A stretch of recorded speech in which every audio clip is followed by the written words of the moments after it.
Welcome to Freedom with Adam Riojas. I am so excited. I have this amazing man. And not only is he amazing, but he's from the same town as I am, Oceanside. And so here's what's really incredible. Again, I just want to shout out, a laud. Herb Morgan got the GOP nomination as well as the CRA nomination. And we're just excited to have him here with us today. And I believe we're going to be changing an office from a D to an R to a conservative man that is going to be honest, and it's going to be great to have him. But without further ado, Mr. Morgan, can you please introduce yourself to our audience? Well, thank you. What I love your enthusiasm and energy, by the way. I think that's just part of being from Oceanside, right? So Amen. Come on.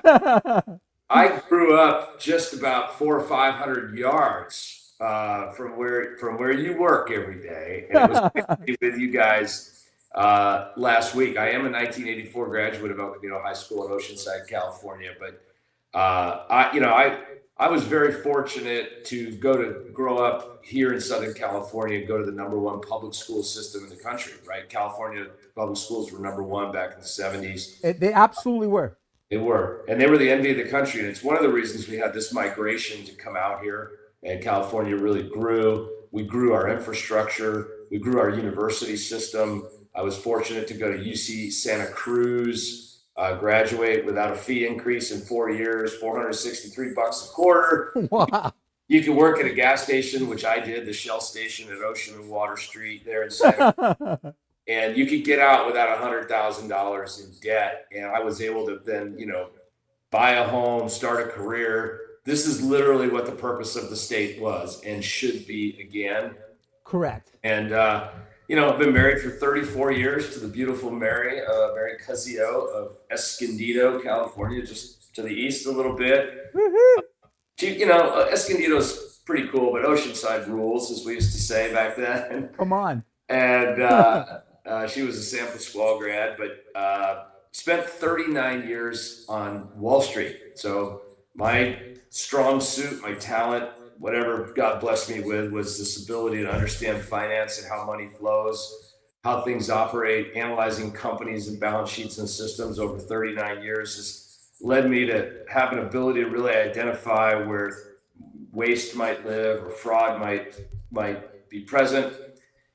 And when I started analyzing the state of California, I'm like, why aren't we doing better, right? Because we have more wealth than any other state in the country. We're the richest state. We have more people. We have more tax revenue. Why are our services not working? Why do people feel the need to start a charter school? Because, we're 46th in educational output. Why is it that our fourth graders can't read at grade level? Our eighth graders can't read at their grade level. And students entering UC San Diego need remedial math training. And I'm like, why? Why are our roads crumbling? Why are our police forces understaffed? Why are our firefighters under-equipped? And I'm like, it's not possible when your budget goes from 185 billion to 320 billion in 6 years. Wow. Like, as a money guy, I was really just going down the rabbit hole of curiosity. Like, I didn't want to blame a party or blame somebody. I just wanted to know. Yes. And then as I researched and I went deeper and I learned more, I was like, oh, wow, we're in really bad trouble, because what happened is we're so rich and we're so successful, we just started handing money out, right? Program after program after program, but we never built the proper controls to make sure the money gets where it's supposed to go and delivers the results it's supposed to deliver. And we forgot about the bad actors that are out there, the people that will get in the flow of money and extract much of it along the way. That's what's happened in California. Everything from Medi-Cal, Medicaid, CalWorks, CalFresh, in-home health services, all the way down the line, the money's getting taken. And then when you think about who they're taking it from, the programs of the state aren't there to help a guy like me, 39 years on Wall Street, I'm okay, right? But Right. they're there to help people that really need it, like single mom living in her car, Mm, homeless people, drug and alcohol addicted people, people that are at the bottom, and you're stealing from them, that's right? correct. That just shocks the conscience, right? The purpose of government is to foster an environment that lifts people up, kind of much like the function of a lot of churches, right? Absolutely. You're trying to help people up, and if that money gets stolen along the way by bad actors, we got a real problem, and that's where we are in California. So let me ask you a question and segue into it. You're the controller, the state controller. Um, Obviously, we're signing off to give people money. Our governor perhaps has a big part in it. How do you see you getting into this position of state controller? And I mean, I believe you have the backing right now for CRA, the GOP, and I think outside of boundary from just being a Republican conservative, I think Democrats want some kind of restoration to our state. And we're all paying for it. Gas, taxes are out of control. And how does your position um, is able or can it stop a lot of this money that's going and disappearing into somebody's hand or somebody's pocket? Some would say thin air. Yeah, it is. It is going into people's pockets, and it's unconscionable. And because we've just look, our state's grown up into this sort of one party monolith super majority. And I will say this: if it was one party super majority, even on our side, like I'm a Republican, I'm not sure it would be that much different, right? It's sort of this absolute power corrupts, and absolute power corrupts absolutely. Amen. All humans are potential sinners. All humans are potentially corruptible. That's And correct. our founders, I see you got the We the People sign, you got Washington crossing Delaware. Our founders knew that about human nature. So they created this system of checks and balances. And in California, we've lost the checks and balances. And interestingly, while I'm a Republican, as you mentioned, the CRA endorsement, the state GOP endorsement, the Tea Party endorsement, the caucus, the conservative, that's all great. But I think my message will resonate with no party preference. I think it will resonate with Democrats who maybe they want more programs of compassion, but they want those programs of compassion to not be looted. Absolutely. That means this is a universal message. And if every one of us can go to our friends who we love and respect that may not already be Republicans and say, hey, listen to this message, listen to this guy. He makes a really good point about the money in the state being stolen. We know there's a lot of arrests that have happened already, and there's more coming. But every time we get one Democrat to go our way, that's really a 2-vote spread, right? Because Yes. we're taking 1 vote away and we're getting one. That's a delta of 2. And so the path to victory for us is through evangelizing our message of financial responsibility and protection.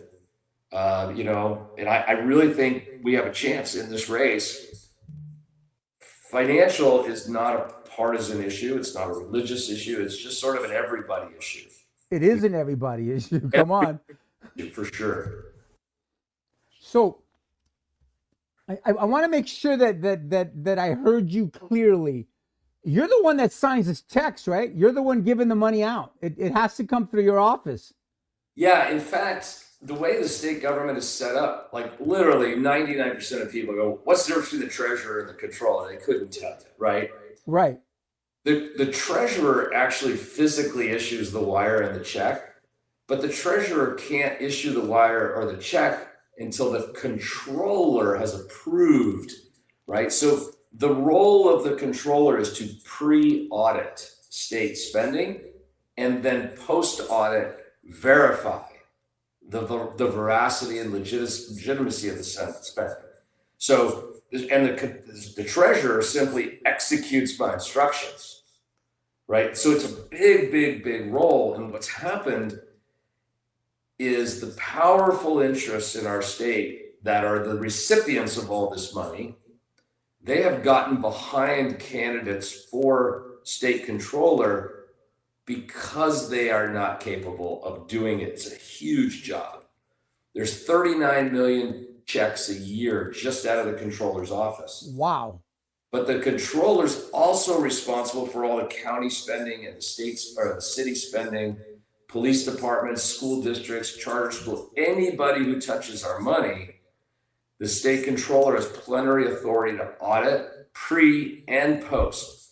And that pre-audit authority is the most powerful instrument in our state government today.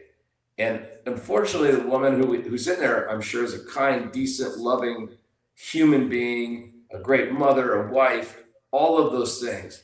But that's not what's important, right? It's like, look at me. I'd like to go play second base for the Padres. What do you think? How am I going to do? You're not going anywhere but to the bench, if even close to that. Not one time will I get a hit, right? I Not probably can't. I'll get the first time somebody slides into second, I'll be in the hospital. You need that. You need the best possible athlete at the prime of their life at second base for the Padres. You Absolutely. Absolutely. Come on. So in a race for state controller, wouldn't you want the best possible financial mind, the best acumen, the best ability? Like you need, let's say Adam Rojas needs heart surgery next week. Riojas, you need heart surgery. Are you going to go hire a Democrat or Republican? No, you're going to ask everybody you know who's the best heart surgeon. Absolutely. There you go. And you're never going to request his political or her political preference ever. You want a heart surgeon, right? It's the same with your plumber, right? It's everybody's got to be the best at their job. And forget about this label, right? Like we got to get past that. This is so much money. It's so big and so important. No, you're absolutely right. We have to forget about a label, especially right now where we find ourselves as a state. The fraud is rampant. There was a guy named Nick Shirley that just started investigating, and now there's others that are investigating, and the fraud is just unbelievable. But how does it stop with you? I make it easy for us. Make it easy. How does it? I love what you said, and I like all the statistics. But how does it stop with Herb W. Morgan as our state controller? Because most likely we're going to vote for you, and I think we need change. We want change. We want fresh blood, a pilot that can actually fly the plane. But how does it stop with you, Mr. Morgan? So I've developed a plan, and it's on my website, herbmorgan.com. It's a brief white paper. Anybody can read it. And it's how do you fix it, right, is what you're saying. And the way you fix it is something I call radical transparency. So what we do is, every time you go spend something, you use your credit card, you buy a Starbucks or whatever, you get a transaction report. It comes to your phone, and that's designed to prevent fraud or minimize the rate of fraud. So I have authority, legal authority, unquestionable authority to determine how people that receive our money report it back to me. So I will require them to establish a secure electronic link between their checking accounts, their bank accounts, their credit card accounts at every agency. I love it. Come on.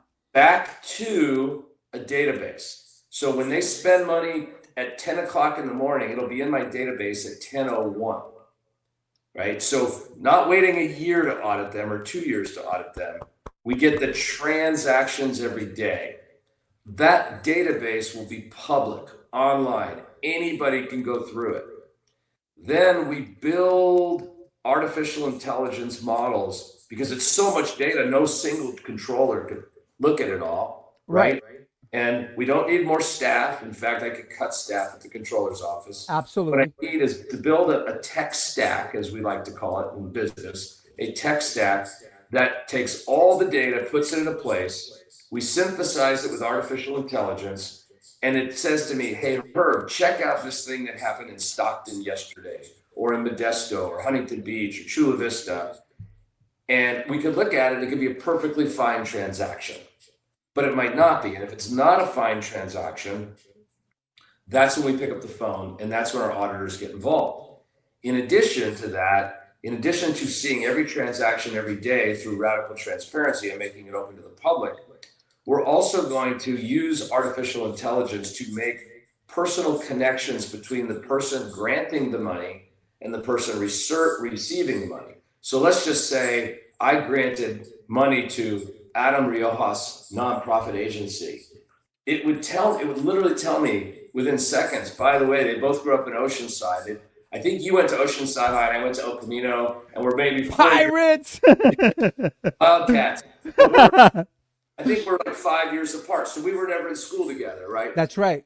But if we were, it would say, hey, they're in school together, or they have 12 friends, and we probably have a lot of friends in common on Facebook, right? So it will tell us all those things about the people. Wow. And it will also say, by the way, that road paving contract that your company got, I'm just making an example, that was within 5% of standard market rates. It was acceptable. Or it might say that was 30% above the normal rate for a paving contract, something like that. We can build all this quickly, cheaply. The software can be built instantly now with artificial intelligence. It will end up saving the government money. It will cost fewer employees, and that will fix the problem. All on the website, herbmorgan.com. There's a little 5-page paper. People can download it and read it. So here's a question.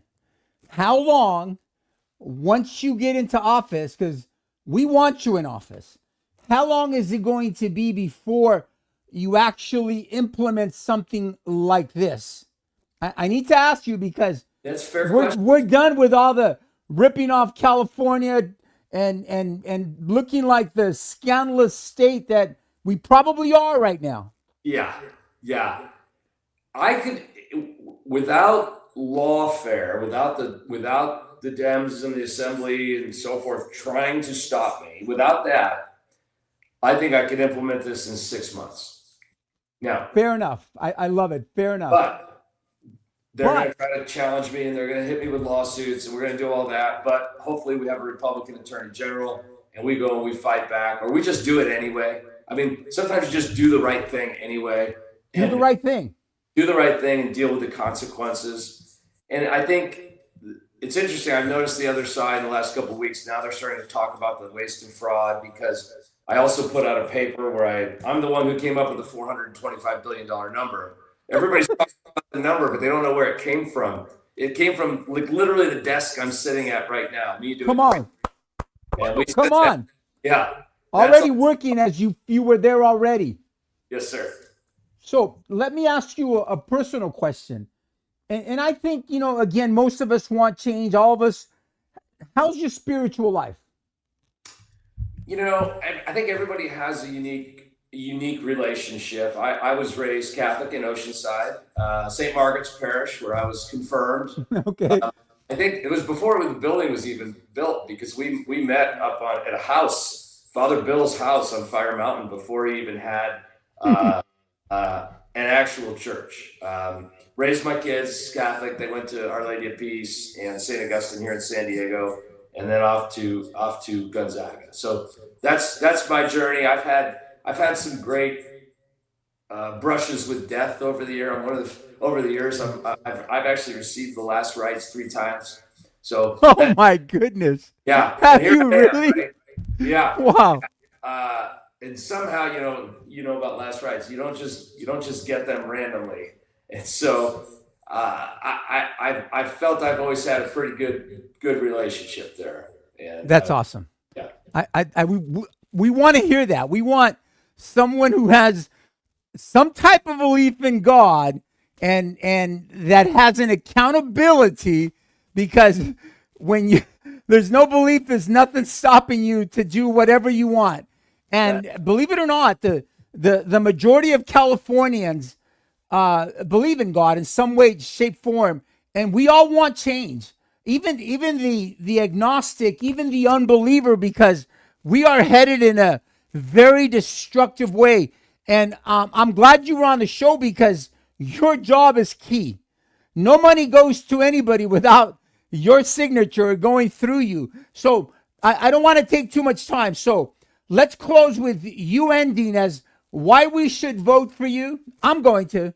And well, I'm also the president of the CRA in North County. So you got my vote, and you're Oceansider, and so we're good. And I like what you've put together thus far. I like the graphs that you've done. But tell us why we as a state should vote for you as a state controller.